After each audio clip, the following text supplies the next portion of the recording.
Kung naghahanap ka nga ng toner na no half DPLs, nakaka-lighten, nakaka-brighten ng skin, nakakaalis ng dark spot, and nakaka-late ng pores, i-try mo nga ito, si Vitamin C Soothing Toner, guys. Napaka-mild lang po nito, guys. Yung texture niya, yung smell niya is very mild lang po. So, wala nga pong pamulag-mulak ang mararamdaman.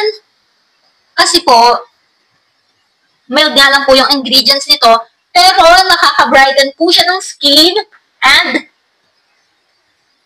nakakaliit ng mga pores, nakakaalis po ng dark spot. Ayan, ang dumi ng face ko. So, maganda po itong gamitin sa gabi and sa umaga. Kapag sa umaga po, dapat po maglalagay po kayo ng sunscreen. Yan, sa mga leeg-leeg, guys. And very affordable lang. Wala pa po itong 100. Ilalagay ko na lang po ang link dito sa aking yellow basket kung gusto nyo rin pong masubukan. Itong trending na Vitamin C Soothing Toner, sobrang laki, 500 ml na po. Yun lang po. Thank you for watching. Katingting, bye!